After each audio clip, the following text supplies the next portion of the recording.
My name is Clarence Burkhead, and I proudly stand before you to serve as the Sheriff of Durham County. What a great day.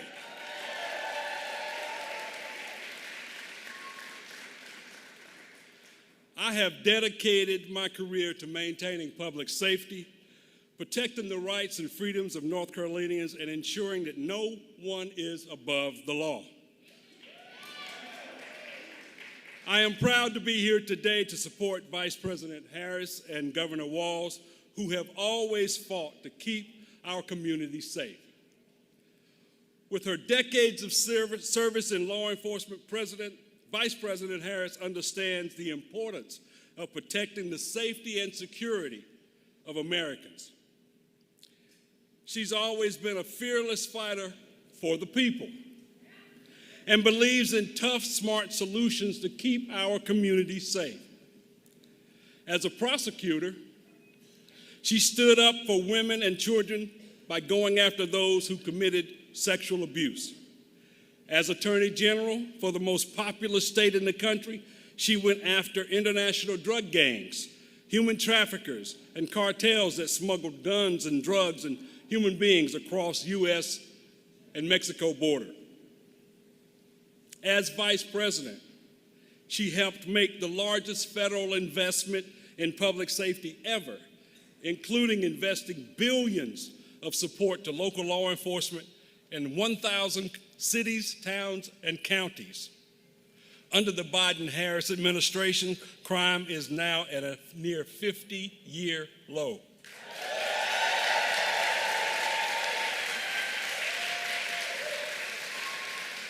And Vice President Harris chose a fantastic running mate in Tim Walz. As governor, he's been laser focused on public safety funding, Minneapolis police departments, helping put more cops on the street, and investing in body-worn cameras. Governor Walz and Vice President Harris are both gun owners and strong supporters of the Second Amendment. But like millions of gun owners, we support responsible gun ownership.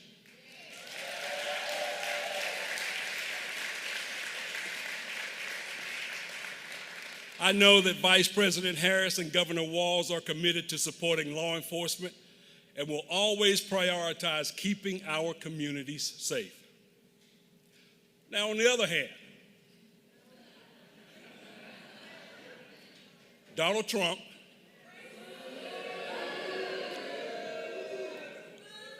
a convicted felon, 34 counts of fraud, who has been found liable for sexual abuse and has shown to have no respect for law enforcement. He tried to cut funding for law enforcement in every single year he was in office and tried to cut funding that helps local police departments hire more officers.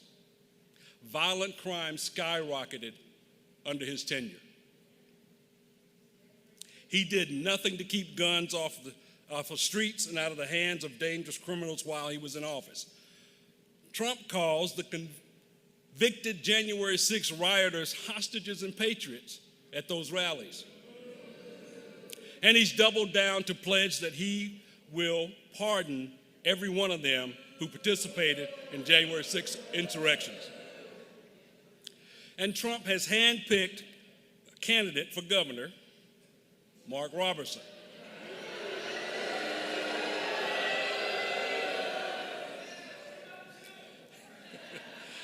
Mark Robertson has a long history of endorsing violence and saying some folk need killing. Trump even bragged about killing the toughest and the fairest immigration bill in decades, simply because it would hurt him politically. It's clear that Trump doesn't care about the safety of our communities. He only cares about himself. With early voting starting today, this is what I want every North Carolinian to know about Vice President Harris and Governor Walz. They are the only candidates who are committed to upholding and protecting the safety and security of Americans. Meanwhile,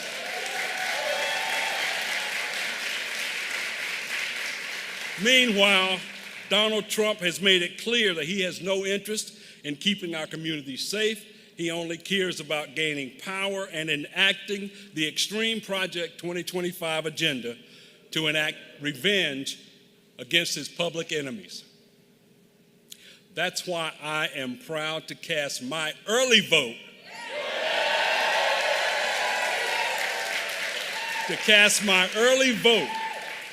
for Vice President Harris and Governor Tim Walz, because I know they will always put community safety first. Thank you. Thank you.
Chatham County, happy first day of early voting.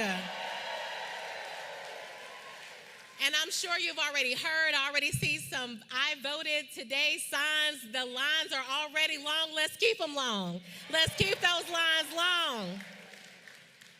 My name is Natalie Murdoch, and I have the honor of representing Durham and Chatham County in the North Carolina State Senate.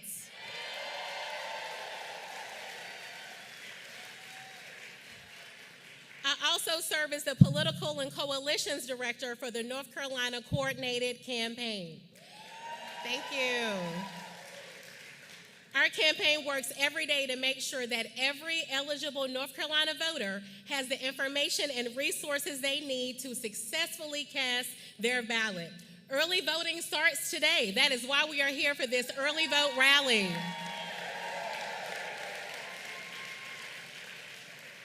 This is, in fact, I know you feel that you hear it every election, but this, in fact, is the most consequential election of our lifetimes, and I encourage you all to make a plan to vote. Your voice is your vote, and you must be heard. Use your vote. And vote early. If you are not registered to vote yet, it is not too late. North Carolina has one-stop early voting. We have fought very hard to keep that. And that means, yes, one-stop early voting. From today, October 17th through November 2nd, you can register to vote and cast your ballot all in the same trip. Just simply bring proof of residence. You may have heard, yes, we try to make it easy for you here in North Carolina to vote. Trying our best. You may have heard that there are some changes to the voting process this year. Specifically, North Carolina voters will be asked to show a photo ID when they vote, but you can still, if you do not have that, you can still vote by signing a form. There are lots of ID options. The North Carolina driver's license, passport, military or veteran ID will work. Many student IDs, like those at Duke and North Carolina Central University that I am honored to represent, NCCU, Eagle Pride, will work, but not all of them. So please be sure to check iwillvote.com/NC to see what you need to bring to the polls. If you have any questions or run into challenges, we have also made it easy. We are here to help. You can go to iwillvote.com/NC for more information and to find your early voting site. You can also call or text the Coordinated Campaigns Voter Assistant Hotline at 1-833-VOTE-FOR-NC. See, it rhymes. 1-833-VOTE-FOR-NC. You can call or text. You have an incredible team of staff and volunteers that are standing ready and willing to help you out. Find an early voting site near you and make a plan to cast your ballot. Voting is at the very heart of our democracy, so be clear, that is why so many people, unfortunately, are trying to take that right away from you. But we're not going back. Voting is the heart of our democracy, and by voting, we are fighting for a brighter future for ourselves, our family, and our communities. But to be clear, I'll be honest with you, this election will be close, it will be razor thin. Every single vote will count, so vote early. Please vote early. North Carolina, we have a chance to make a real difference this election. Durham County, Chatham County, Orange County, you could be the difference. You could be the margin that gets VP Harris over the top, that gets Attorney General Josh Stein over the top, that gets the House out of a superminority so we can uphold vetoes again, that gets the Senate out of the superminority so we can also uphold vetoes. We got to give A.G. Stein some help and take our courts back. Durham, Orange, you will make the difference. When we fight, we win. Say it with me. When we fight, we win. When we fight, we win. When we fight, we win. North Carolina, let's do this. Early vote.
My name is Hawkins, and I have the amazing opportunity to represent the city and county of Durham in the North Carolina House. Where's the bull sitting?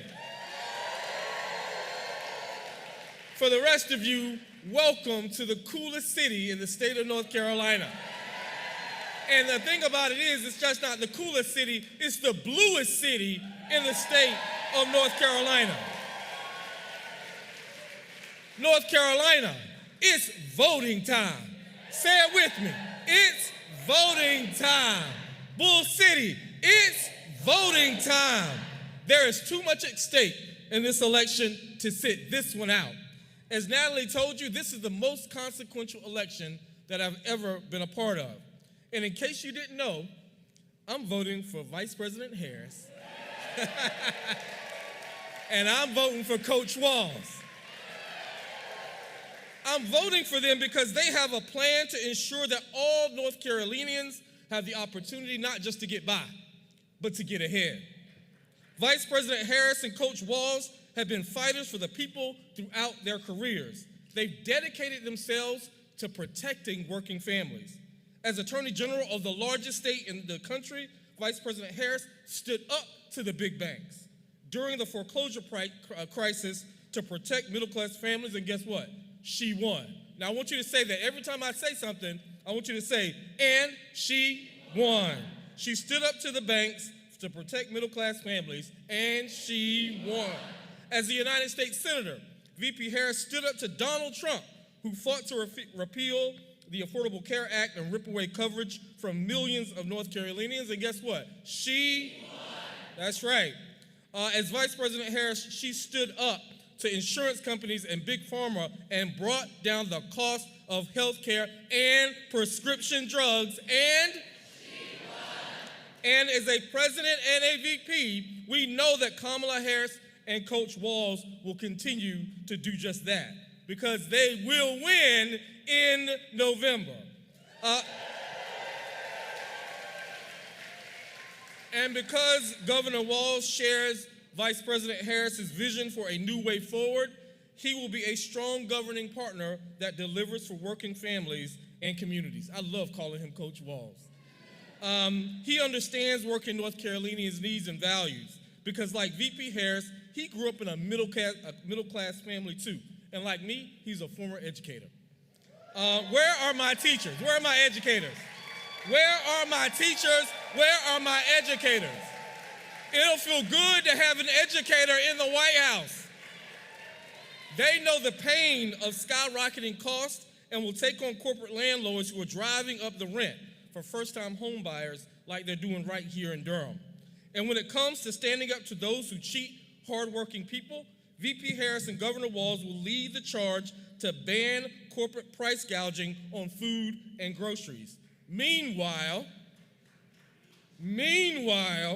Donald Trump vowed to implement what is basically a national sales tax on everyday goods. What that means for you and the average person in North Carolina is a nearly $4,000 a year per person increase. $4,000. That's a lot of money. And while he raises costs for you, he'll be cutting taxes for billionaires all around the country. And so a second Donald Trump, I can't even say his name. That's good, right? A second Donald Trump term would be worse than the first. Donald Trump has struggled to put out a plan. Now, as she said, he has, concepts of a plan?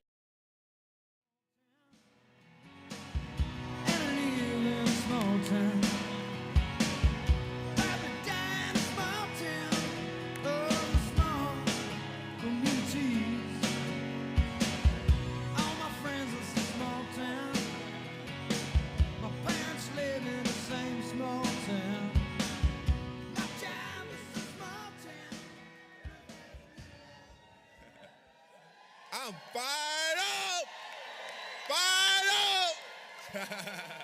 and ready to go. Hello, everyone. My name is Devin Freeman. I'm a senior at the illustrious North Carolina Central University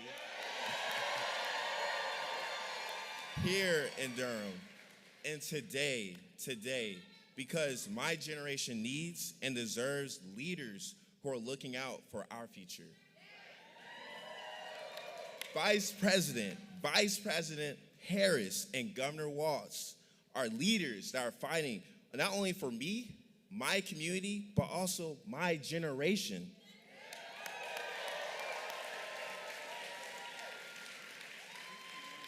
They have a vision for a new way forward. That they will protect our fundamental freedoms, create economic opportunities, and preserve our democracy. Now, as vice president, we know Kamala Harris has already been fighting for our people, just like myself. She is a proud HBCU alum. She knows that our state's HBCUs are an important cultural and educational institution.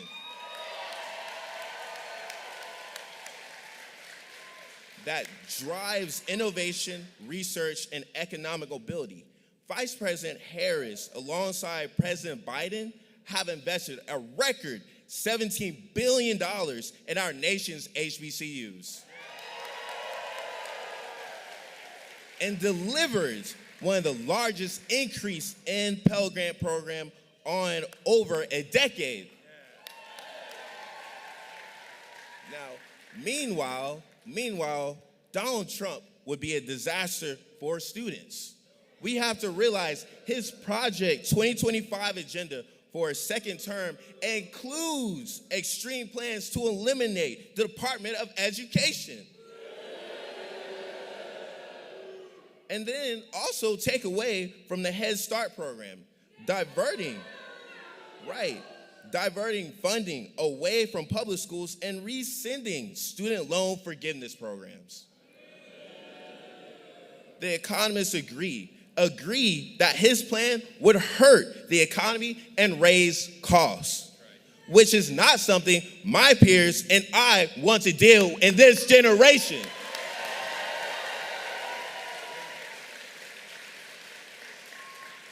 And when we talk about it, the members of my generation want leaders with a vision for the future, one where we're all able to achieve our version of the American dream. With Vice President Harris, we know that she was fighting to give us more opportunities, to make it easier to get an education, to make it easier to get a good paying job, and to start a small business.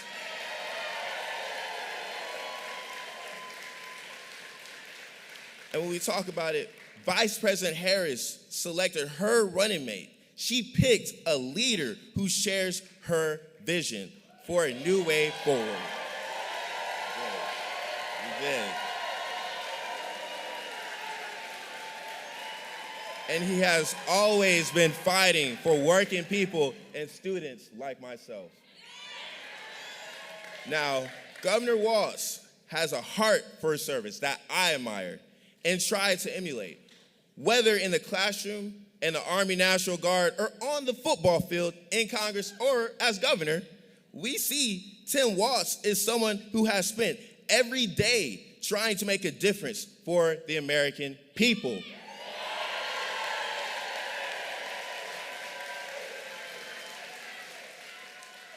And let me tell you a few things that he has done as governor. He has signed the largest tax cut in Minnesota's history, lowered the cost for the middle-class families, stood up for our fundamental freedoms, just to name so many of his accomplishments. Now, today is the day, North Carolina. Early voting starts today. And I am proud to have voted. I voted today, as you all should vote today. Everyone here, we know the path to the White House runs through North Carolina. Everyone here, we know, has the power to make their voice heard and to turn the page to eliminate the extremists of Donald Trump and J.D. Vance. This election, North Carolina is simple. It's to get ready to elect Vice President Kamala Harris and Governor Tim Walz to be ready to be those candidates to fight for our freedoms, also to build a better economy. When we have their back, they have our back. And now it is my great honor to introduce the governor, our next vice president from Minnesota, Tim Walz.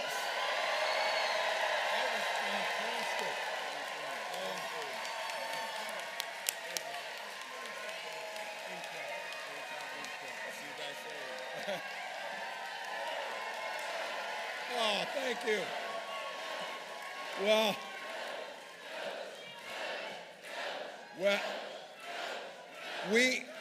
Good afternoon, Durham. We're in the right spot, aren't we? In the middle of the gym, so great. Well, I don't know about all of you. We're going to get through this election, have President Harris when we're done with this thing. But I got to tell you, listening to Devin, our future is bright. You see it here. Our future is bright. Now, I'm going to admit I'm a little partial to governors or former governors, but I got to tell you, North Carolina, and you saw it over these last challenging weeks, Roy Cooper is an absolute gem.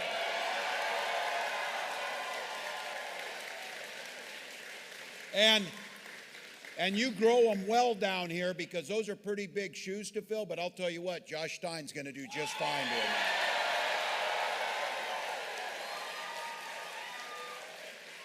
And I don't know about all of you, I'm still a little bit giddy here.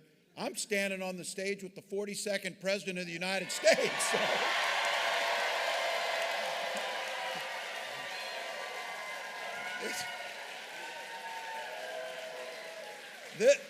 This is the comeback kid. This is a guy who knows a little bit something about being an underdog and being underestimated a bit.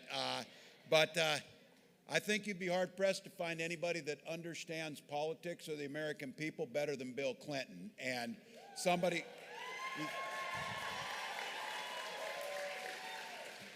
He's been a leader. He understands what it takes to win these campaigns. And he gives of his time because what he understands, just like all of you understand, you came here today and President Clinton came here today because you believe in the promise of America and you love this country. That's why you came. That's why you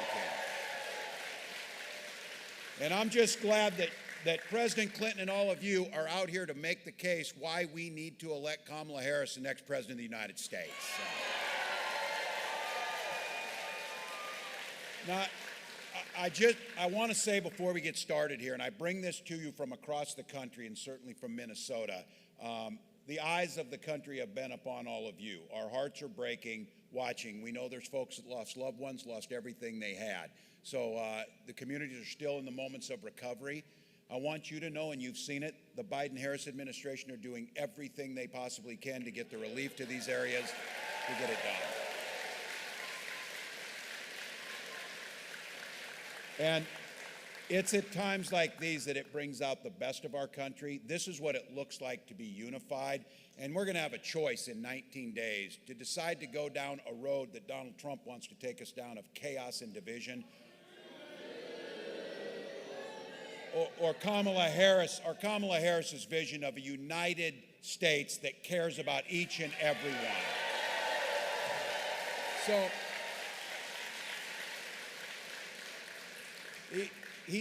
we're going everywhere. Kamala and I are going everywhere. Between the two of us, we're about regulars on Fox News now. We're just going out there, whatever.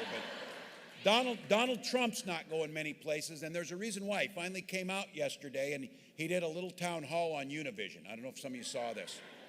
And he got pressed and asked, I wouldn't call them hard questions. I would ask them honest questions. And they asked him, why are you and J.D. Vance making up stories about people who are in this country legally, putting them at risk, spreading disgusting, untrue stories about folks in Springfield, Ohio, Aurora, Colorado. That's what he's been doing. It tells you just about everything you need to know about this. These lies that they're saying, Republican officials are telling them to stop it. And then they tell lies about the Republican officials who tell them to quit telling lies, because that's who they are. But look, let's be honest. There are outsiders coming into communities, stealing and moving jobs away, and making life harder for people living there. And they have names, Donald Trump and J.D. Vance. That's who they are. That is who's going there. Now, yesterday was like an epiphany day. If you remember back a couple weeks ago, we had a little debate in New York City, and I asked the simplest question that you could ever be asked as an American. Did Donald Trump lose the 2020 election? Pretty simple. Every court in the land, every person knows this. And on that night, I got kind of a smug non-response to it that, oh, Tim, we're thinking about the future, something like that. Well, yesterday, they just start saying the quiet stuff outside. He got asked about it yesterday, and he said, no, Donald Trump did not lose the 2020 election. Now, the job that we're asking for to serve the American public, we don't serve an individual. We serve the Constitution and the people of the United States. That's who we serve. J.D. Vance made it clear. His fealty is to Donald Trump, not the people of this community or any community across the country. But look, here's the good news. He is never going to be vice president, and Donald Trump is never going to be president.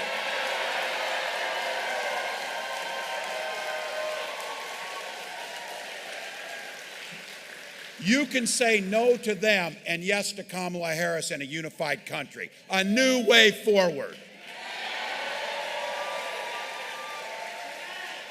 I love it when Kamala Harris talks about this. A kid who grew up in Oakland, a single mom, and a kid who grew up in rural Nebraska, middle-class folks. The one thing we understand about this is the economy works best when it's fair and it's focused on the middle class. Now, that seems pretty simple to most of us, but not to these guys.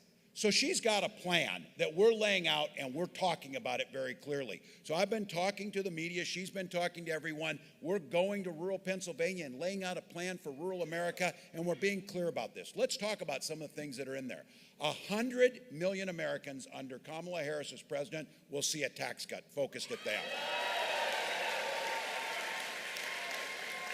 You heard Devin say that I passed the largest tax cut in Minnesota history. Not for the rich, but for the middle class. They didn't get a tax cut at the top. They're doing just fine. Look, and this idea of price gouging and cost of pharmaceuticals. I hope this is sinking into people. You saw it down here and we saw it in Florida. Our hurricane's coming and all of a sudden airline prices went way up. That's not capitalism, that's price gouging. That's unfair, that's not right. And for insulin, capping it at 35, that's life and death. There's a young man in Minnesota named Alex Smith. Alex Smith aged out of his parents' insurance at 26, which we need to keep the ACA so you can stay on it to that.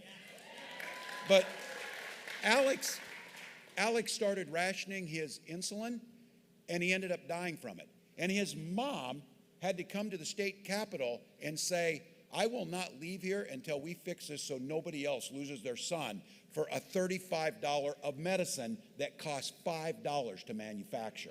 $5. $5. Now, I'm very excited. We got a pretty young crowd here, and that's good. So, now, those of you that look like me, a little less hair, a little gray, I will tell all of you, though, you don't start really thinking about Medicare or Social Security until you see what it does. The greatest anti-poverty programs this country's ever seen. And Kamala Harris put forward a proposal here a week ago that is transformational. Medicare, when you get to be 60, you start paying attention to Medicare. Trust me on this. Because healthcare costs can bankrupt you. But Kamala Harris put out a plan that says, you know what, especially for rural communities across this country, Medicare will start paying for home health care so our seniors can stay in their homes. Good deed.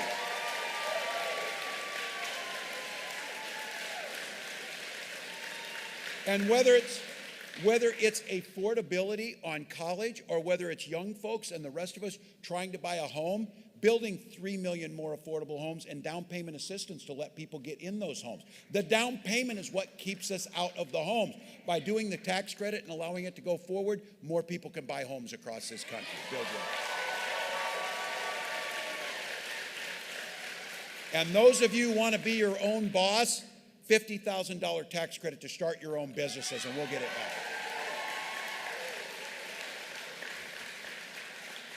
President Clinton probably remembers this. We had an incredible senator from Minnesota who we lost in a plane accident, way too young, named Paul Wellstone. And Paul Wellstone taught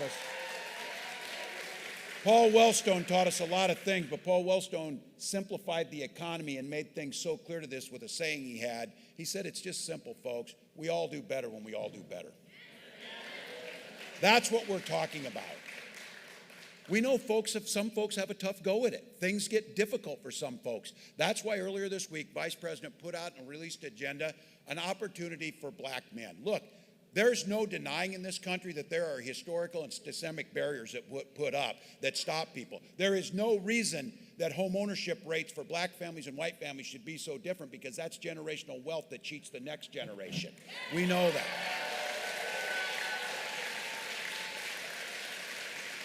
So when we talk about these proposals, we need to make sure, certainly the housing and all that, but specifically targeting access to capital for black entrepreneurs to start their own business is an absolute key. Absolute key. Making sure we're targeting job training and apprenticeship programs to communities so that folks can get the skills they need, the capital they need to be their own bosses or to work in the industries that make you in the middle class. So that's an agenda that's out there. And look, our laws have taken a disproportionate impact on certain communities, and certainly the black community. Laws around cannabis have disproportionately impacted and set back folks in those communities. So when we in Minnesota talk about this, and Kamala talks about the country legalizing recreational cannabis, but make sure that the community that was most negatively impacted gets the first shot to make money in those industries. Those are the ones that make a difference.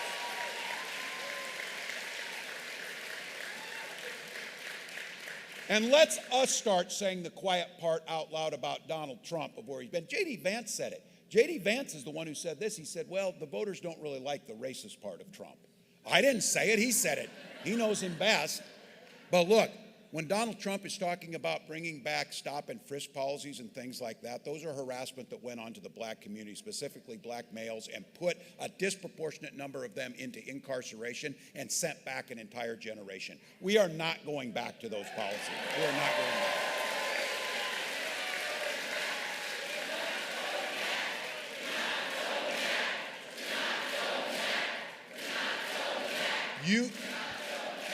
You know they want to make false choices. Let's be very clear here. Public safety and civil rights can go hand in hand. You don't have to choose one over the other. But I want to be fair. Not everybody thinks the same way we do, and Donald Trump and J.D. Vance have a little bit different ideas. And I'll tell you what, they know exactly what they're doing with Project 2025. I was telling President Clinton, Donald Trump today is coming out. He's pretty worried about this. He said, no one associated with Project 2025 will be in my administration. Every damn one of them were in his administration. Every one of them. J.D. Vance says, I don't even know what that is. He wrote the foreword to the architect's book. Who wrote it? I've never written the foreword to somebody's book, but if I did, I'd sure the hell remember who they were. And they wrote that thing. I guarantee you that. So look, here's what's in that thing. Here's what's in it. Take away the Affordable Care Act. And look, this is the time now to talk to your neighbors. Talk to your relatives who are voting the other way, or your brother, whoever it might be. We all got them, but they will tell you, well, I just don't like Donald Trump's character or some of the things he says. I like his policies. This is where you jump in and say, which policies? Taking away your health care? He said he had a concept of a plan after 9 years. Then Vance tried to explain it. I told JD, you should go back to the concept because your explanation is terrible about what it's going to do. Because the ACA was transformational because it protects us with pre-existing conditions. Because you don't have to be a business genius to understand. Insurance companies want to charge you premiums, and then what they'd really like to do is not have to pay out from that. One way to do that is only insure healthy people and let the sick people, as Donald Trump would say, just get along however you can. That doesn't work. You create the pools together where all of us have an opportunity to get basic human rights of health care to be able to stay healthy. So, look,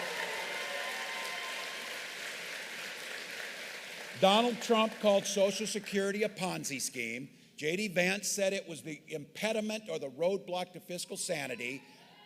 Social Security doesn't add to our national debt, and we damn sure pay into it. So when my dad dies and I'm a teenager, I got a little brother in elementary school, a stay-at-home mom, it was Social Security survivor benefits that kept our family alive, kept us going on it. That's smart.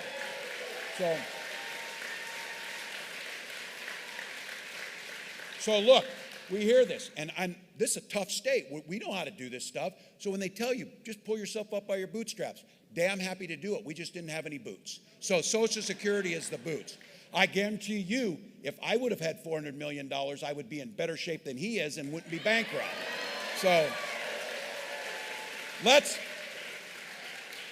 today, I listened to 2 business interviews with this guy.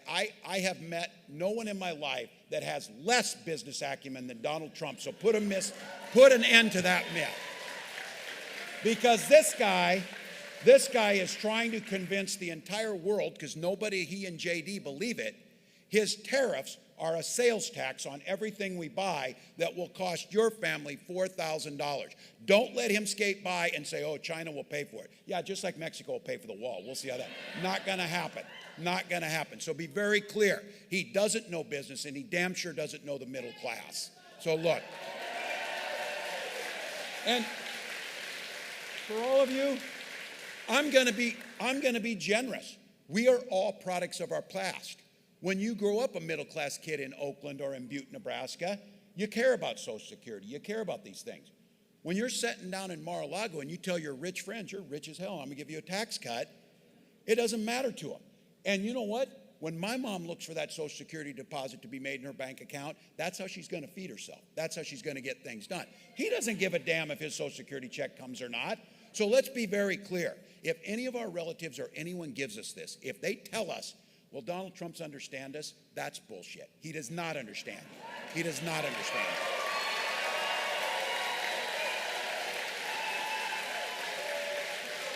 Look, you know it. All right, for the little ones here, I'm a teacher. I'm sorry about that. I didn't get carried away. So, look, you know what we've got here. This issue, you've got it up on here. It's about freedom. It's about freedom. And I'll leave you with this. The freedom for women to make their own health care decisions.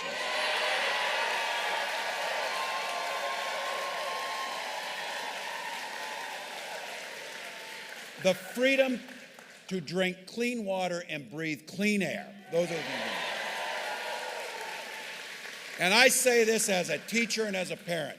The freedom to send your little ones to school in their best clothes so that they can go learn and be kids and not be shot dead in their classroom.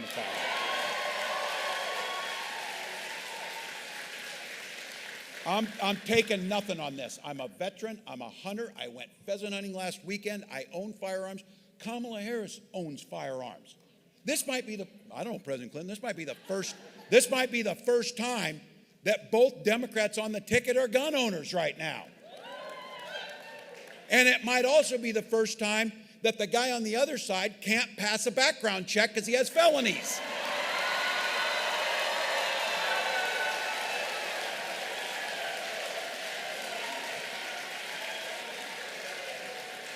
Look, there's another reason stakes in this election are so high, and you know it.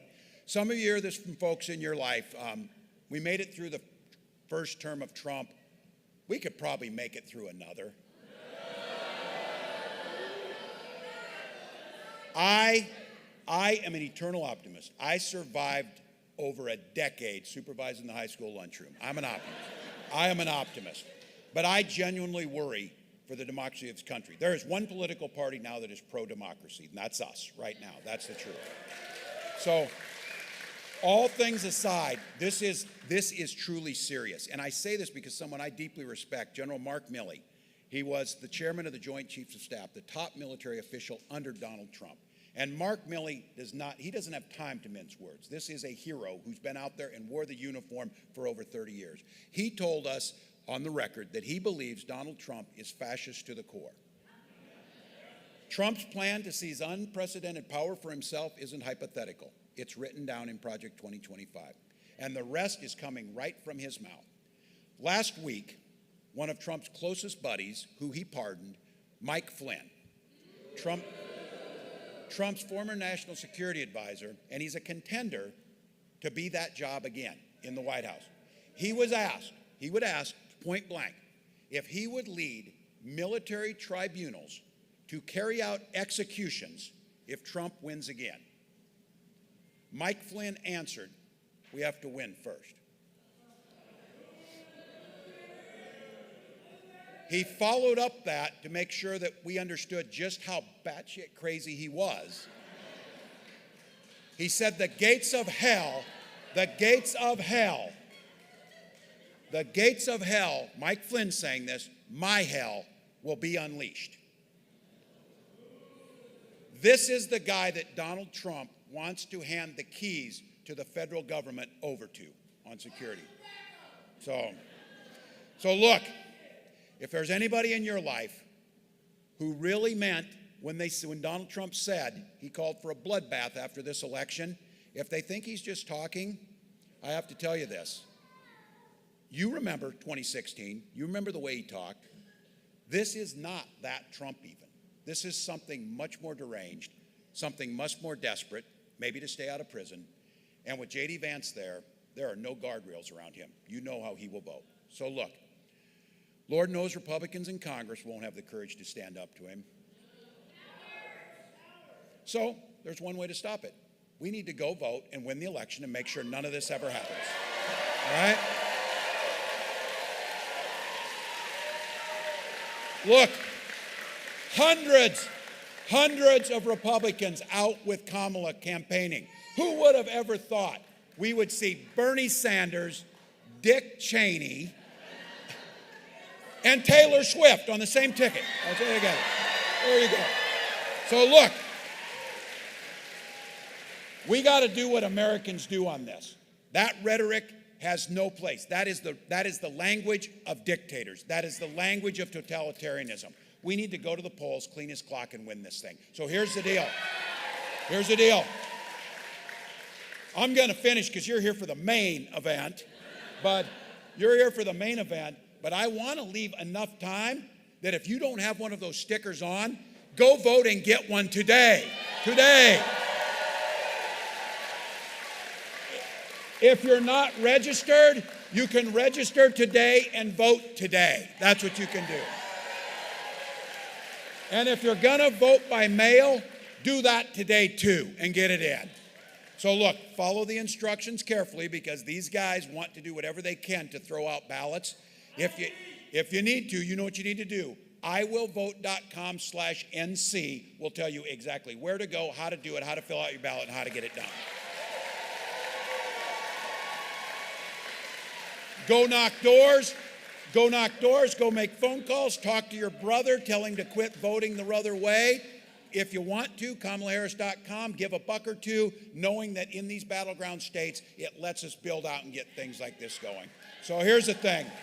I'm going to turn it over to somebody whose accent might be closer to yours, a son of the South, speaking like a Midwesterner, a son of the South, a governor who went, someone who understood small town. And I will say this, as someone who named his daughter Hope, the man from Hope who brought us all the changes that make a difference, please join me in welcoming our 42nd president, Bill Clinton.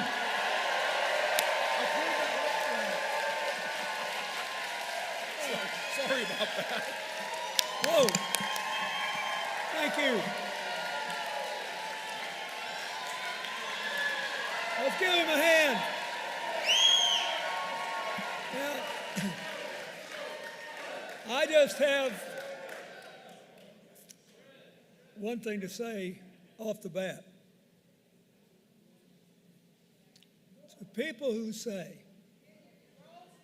on the other side that Kamala Harris is an unknown quantity, a dangerous radical. Can you hear now? So all these critics of our candidate, Kamala Harris, they often say, well, she's an unknown quantity, she's a dangerous radical, whatever. The first decision she made was Tim Walz. I think she did pretty good.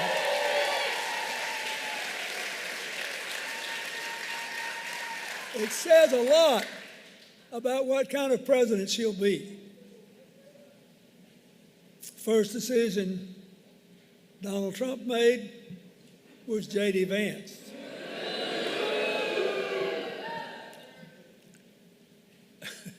Who now has defied countless courts full of judges, many of whom Trump appointed, to say, no, he didn't lose in 2020. Poor baby, the whole thing was rigged. And he had the gall to say in his debate with Tim that he didn't want to destroy the health care bill with its protections for people with pre-existing conditions. He was just trying to make it more sound. That was a whopper. And there are probably 30% of the people in this audience, maybe more, who have family or certainly friends who would be affected if we got rid of the protection against charging people with pre-existing conditions more. That reason alone should be enough to defeat the Trump ticket in North Carolina and in America.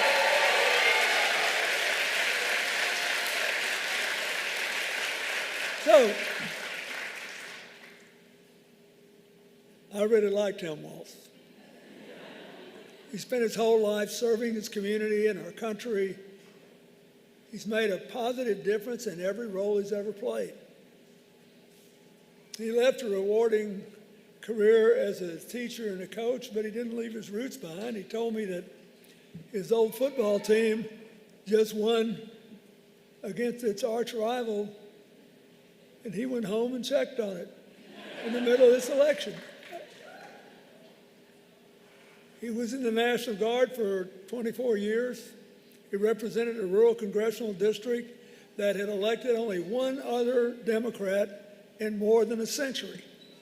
They trusted him.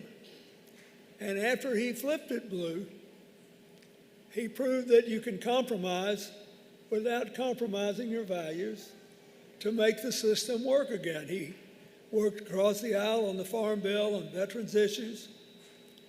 Aren't you sick of all this bad-mouthing, sliming talk that dominates American politics today? He proves it doesn't have to be this way. Look at his record as governor. He's done unbelievable things for working families, especially for those that have children. He's given the biggest tax cuts in Minnesota history, paid leave, free school meals.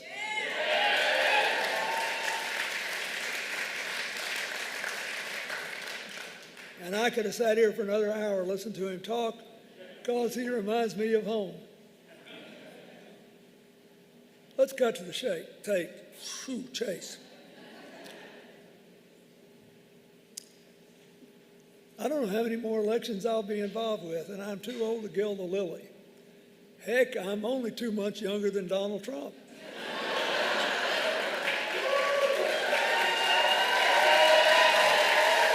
But good news for you is I will not spend 30 minutes swaying back and forth to music.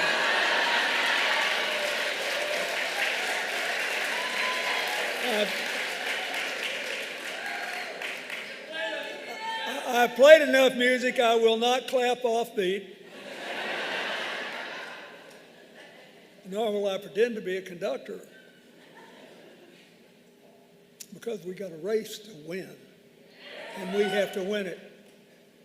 I've been doing this a long, long time, and I can honestly say that this time I am not here running for anything anymore except for my grandchildren's future. Now, you just heard what Tim Walz said. So think about this when I describe what the decision is before North Carolina and the country. A presidential election is just a great job interview for the most important job in the world. And since you do the hiring, you have to decide what the criteria for the job are. And in effect, the American people make that decision every presidential election over and over and over. So how do you decide? What questions will you ask? Here are the questions that I hope you'll ask. Which candidate will take us forward? Which will take us backward? Which will give our children a brighter future or a darker, more uncertain one? Which will make us more united and which will relish in every new division? Which will make us all feel heard and seen? regardless of who we vote for. And when the election's over, will we all live under the same set of rules? That's a big deal in a democracy. It's not just about who gets the most votes. It's what rules do you play by when it's over. He's got a Supreme Court that virtually said, once you get to be president, you can just make up the rules. And he keeps talking about how he wants to get even and may have to call out the military on our own people. The danger within. I suppose that includes me. And I mean, basically, he's asserted the right to go after anybody that he thinks, in his wisdom, is a threat, right? And you sign the oath says you promise to preserve, protect, and defend the Constitution against all enemies, foreign and domestic. And he said, I think I'll start with domestic. Bring me the army. Now, I used to like President Clinton. I once said only he and Ronald Reagan were the great presidents since World War II. But I've had a change of heart, and I think he needs to go away for a long time. And I'm not going to execute him, although I could, under the Supreme Court's ruling. But I think I'll just send him to the Colorado Supermax for the rest of his life. So I've already got a petition ready. I want him to transfer me to Guantanamo. Because when you're 78, you're a lot more worried about it being too cold than being too hot.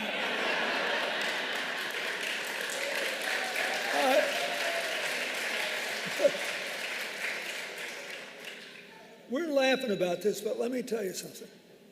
Being president is a sacred duty. And the sheer joy I had every day, I'll never be able to repay all of you for.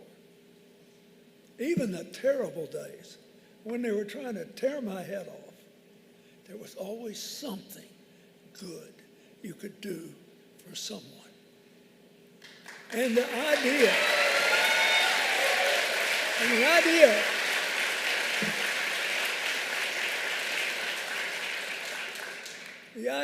that we should give in to grievance and resentment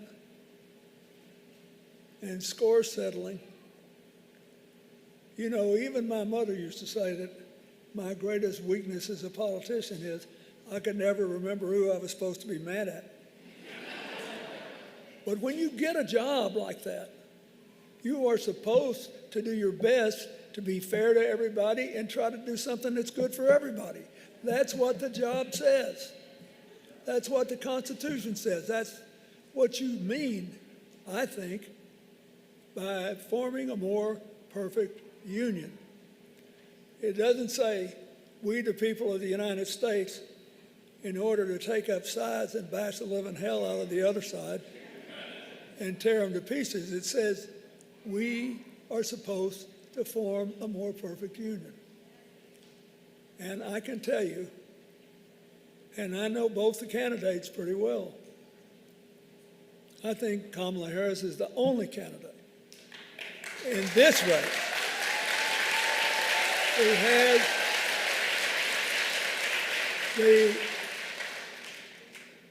the vision, the experience, the temperament, and yes, the will to do that on good and bad days. One of the things I find most interesting about Donald Trump, which has surprised me as someone who's known him over the years, during times when we had a perfectly cordial relationship and he was nice to me until he decided Hillary should be locked up for her email practices, which his own State Department later said. Remember that? That was the biggest issue when she ran. His own State Department later said she sent out exactly 0 confidential emails and received exactly 0. And somehow he was able to make that the biggest issue in 2016. But anyway, he now makes us all listen to his personal grievances and these kind of crazy conspiracy theories. And his buddy, Congresswoman Green, the other day said that the deep state had now perfected the ability to direct tornadoes and hurricanes, remember? So that instead of what usually happens is that eastern North Carolina is hit, western, more red North Carolina was hit, as if we did that on purpose. And they want people to believe that. I remember when I was a young man, I fell in love with Thomas Wolfe's novels, and I read all of them, and I couldn't wait for the chance to go to Asheville. And it is a beautiful place, you know. And when I was younger, I played that Grove Park Inn golf course that President Woodrow Wilson played. The idea that anyone would willfully destroy a treasure like that or hurt people in a part of the state or the nation because of their politics is appalling. But I am sure now there are people who believe it. What happened? We lost our local newspapers, we lost our locally owned radio stations, and everything was supplanted by the most extreme social media sites and our friends on Fox News. By the way, she did a good job with Brett Baird, didn't she?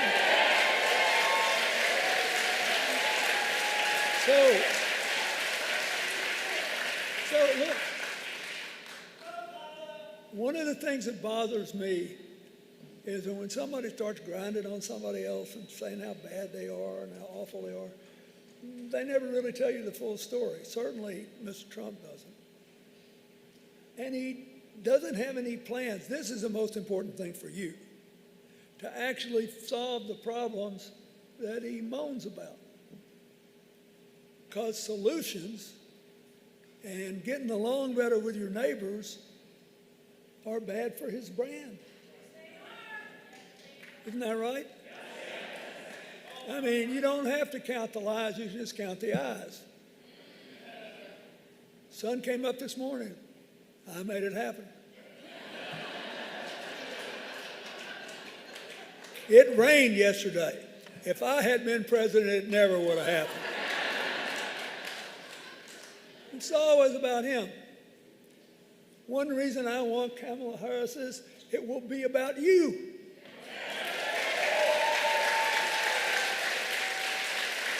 Number two, Kamala Harris wants to go forward, not backward. She doesn't want to waste any time talking about all this stuff that we can get a lot of laughs about. Look at inflation in the economy. I know a little something about this. I did have that job for 8 years, and we had the longest peacetime expansion in history. We had the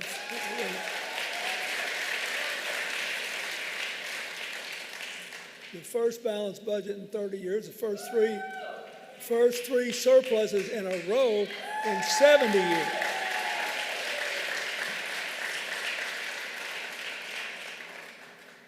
I was pretty tight with the dollar. We paid $600 billion down on the national debt.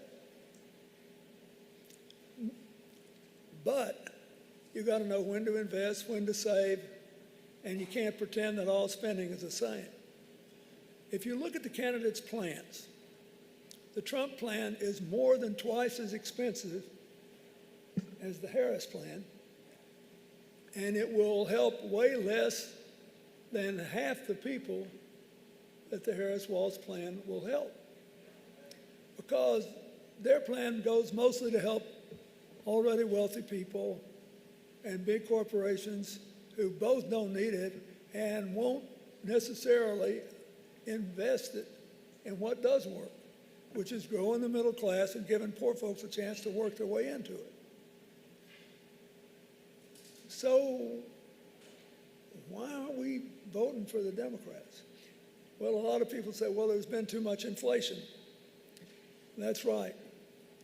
When COVID happened and the economy of the world shut down, it broke the supply chains. And when the supply chains are broken, then the demand for goods for a while is much higher than the available supply. When the demand's here and the supply's here, the price forces a raise.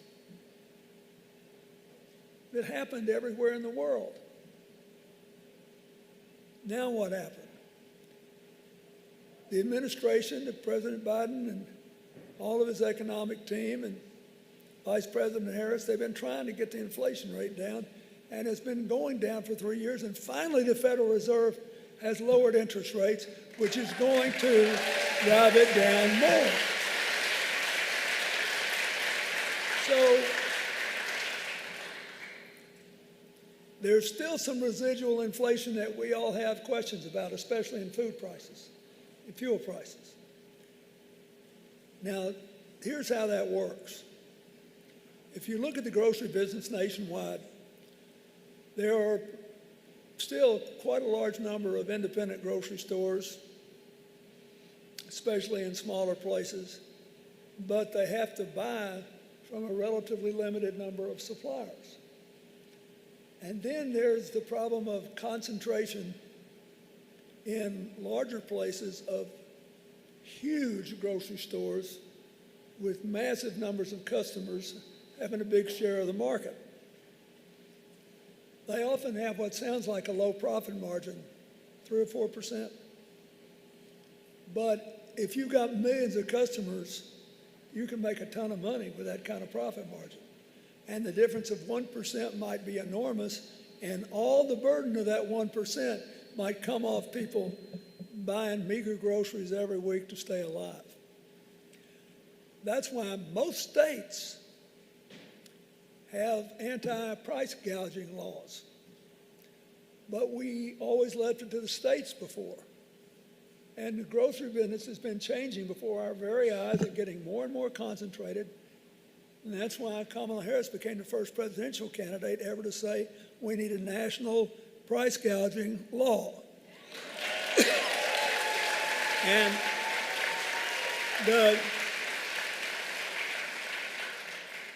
Bob Casey, the senator from Pennsylvania, has already introduced one. You have them in blue states and red. We might be able to get a big bipartisan vote for this.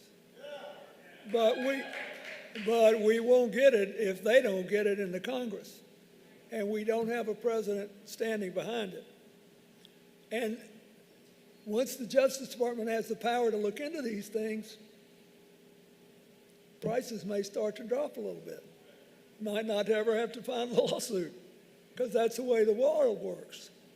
If you think you're free to do whatever you want, it's different than if you have to think about whether the law will come down on you. So this is just one example. But she's in this looking for a practical solution to a big problem. For people who are doing their best to run independent grocery stores and people doing their best to find food for their families at reasonable prices at stores of any size. And so I hope you'll think about that. I hope you'll talk to your neighbors about that. We just started this early voting. It's not too late to talk to people. But it's crazy I think, unfair. I'll back off of crazy. They use that word too much. It's unfair to pretend that we could have been the only country in the world that would have escaped this inflation problem. And she's actually trying to do something about it. So that's the first thing. Second thing is she'll help working families by another big increase in the earned income tax credit, up to $3,600 a year.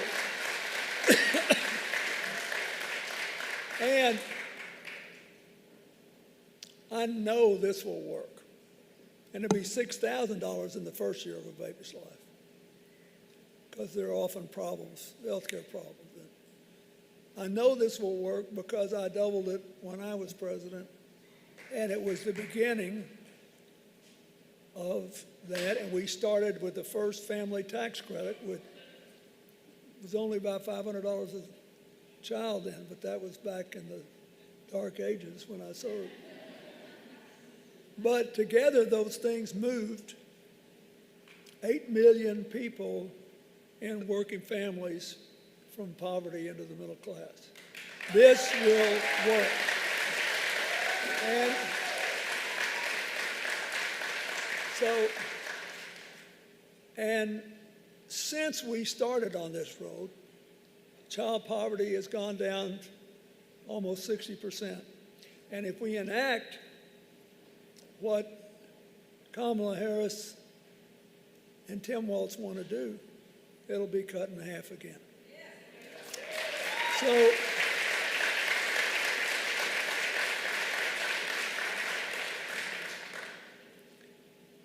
the guys on the other side talk a lot about family values. But I think how your children live, eat, get medical care, and handle the responsibilities that they impose upon their parents, I think those are very important family values. So what does Donald Trump want to do? His economic plan basically amounts to more tax cuts for the ultra wealthy. He does impose tariffs across the board. And all the surveys show that that's kind of popular because he sounds like he's zapping foreigners. Here's the problem. If you double tariffs on stuff that we don't make here, but you have to buy, all you're doing is raising the price of stuff we have to buy. Doesn't create any jobs for anybody. It doesn't start. It's not like the CHIPS bill, where President Biden got the support to start manufacturing computer chips here in America for national security and economic reasons. This is just stuff, anything. Buying pencils for your kids to go to school with, whatever. If you do that, it amounts to a sales tax on every family. These tariffs will hurt lower and middle income families the most because most Americans spend a larger percentage of their income on goods and services, the very things that we don't produce here, than others. So the economists say Trump's would cost middle-class families about $4,000 a year. And by raising the price of essentials like gas, medicine, and prescription drugs, which also he wants to do, it'll become worse. Please talk to your friends about that. And then there's the jobs issue. You know, we're about to finish the 4-year term, which has produced more jobs than any 4-year term in the history of the United States of America. Now,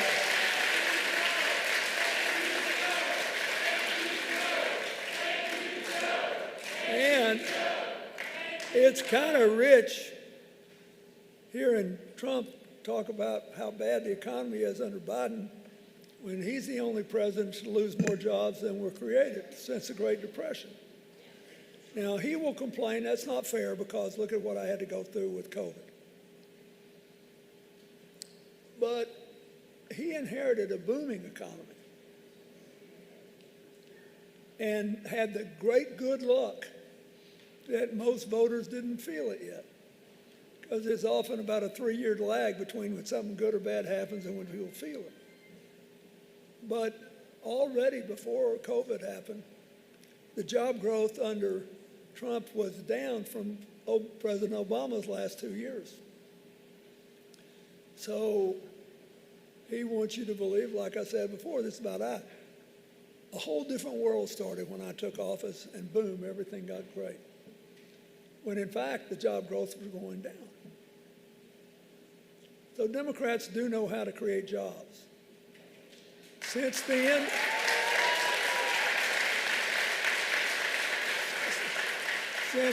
of the Cold War, about 51 million new jobs have been created by the private sector, 50 million under the Democrats.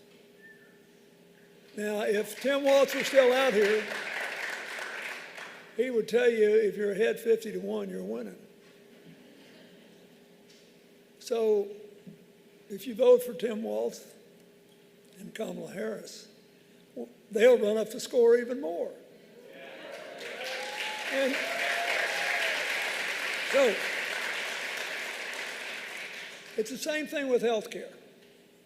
As I said, the Republicans, with Donald Trump's support, both before and during the time he was president, voted 60 times to repeal the Affordable Care Act.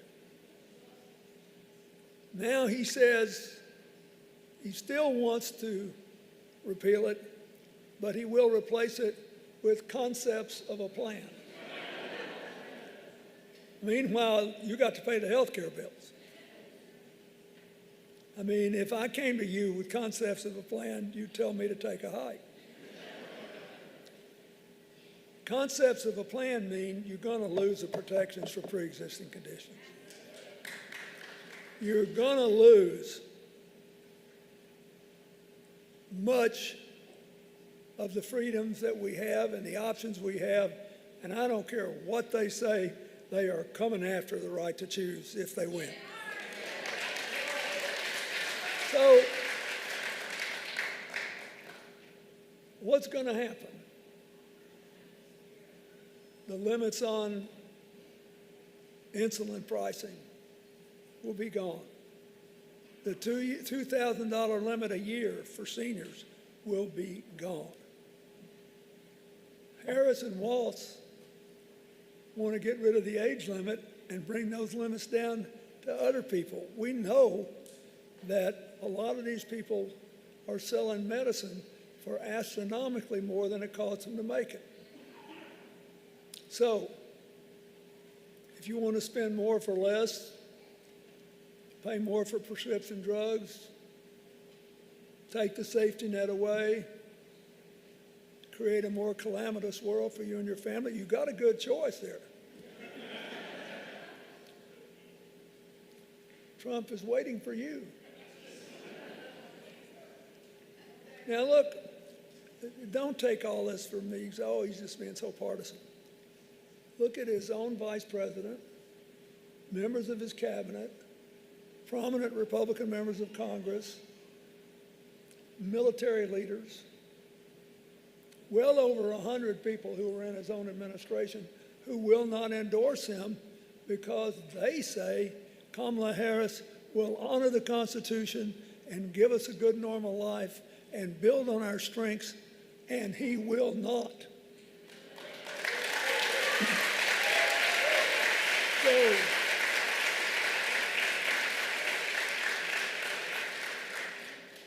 he wants 4 more years of chaos, 4 more years of the blame game. We want a leader who will take us to buckle down, to solve problems, to seize the opportunities, to give us a stronger middle class with greater ability for more people to work their way into it. We want to do things, and we're tired of wasting time talking about crowd sizes. We want more affordable housing, more affordable health care. You heard what Governor Walz said about the housing, more affordable child care, more financing for small businesses, stronger alliances for freedom and democracy around the world, including in Ukraine. And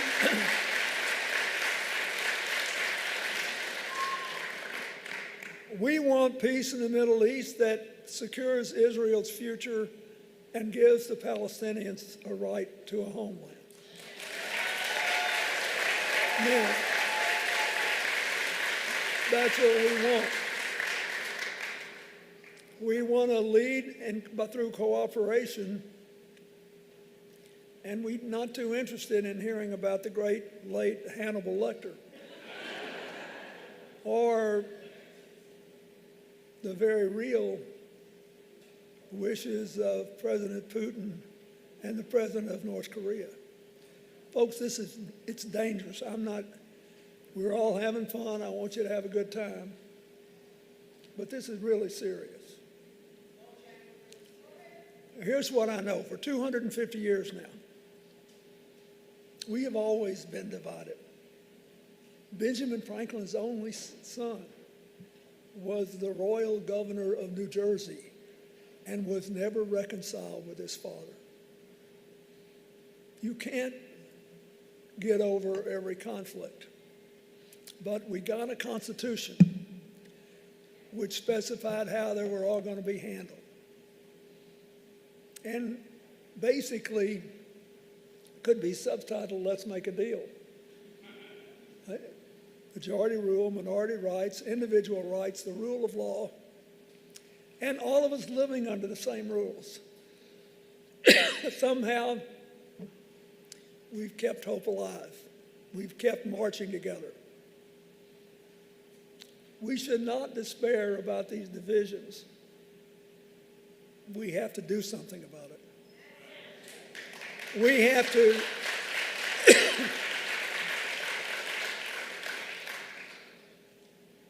that's the chance we've got again now. We ought to reach out a hand to our neighbors, those that agree with us and those who don't. But we should realize that more than ever before in my lifetime, the fundamental protections of the economy, of the Constitution, majority rule, minority rights, individual rights, the rule of law, same set of rules applying to everybody. Those things are in great danger. And I'm telling you, I think it is an enormous opportunity that we've been given to elect Kamala Harris. I think she is clearly up to the job. Tim Walz is clearly up to the job. They will bring us together and move us forward. Will everything be perfect overnight? Will everything be hunky-dory? Will you agree with everything they do? No. This is the real world. But you seldom get a chance to do as much good for as many people with one decision. So go out there and win this, because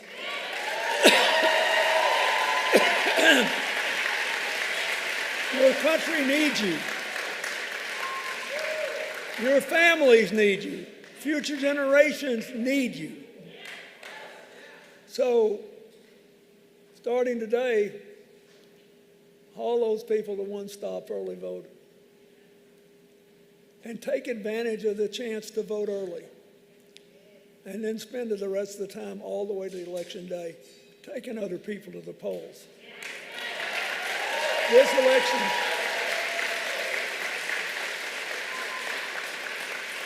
a lot of people need a plan to vote. They need help voting. We have so much hay in the barn.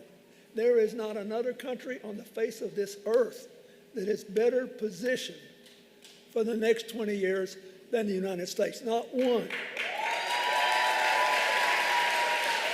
But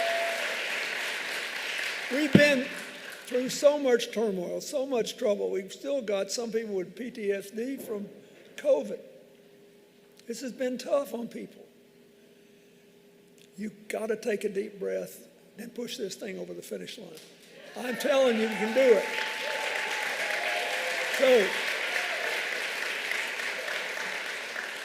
thank you. On behalf of my grandchildren and yours, if you have them, There's a lot on the line. So far, for more than 250 years, everybody that's bet against America has lost money.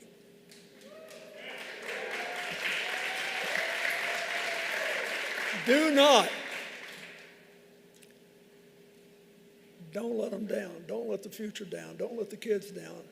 Don't let the prospect that we actually might learn to live together and learn from each other and have fun again with our differences instead of killing each other over it.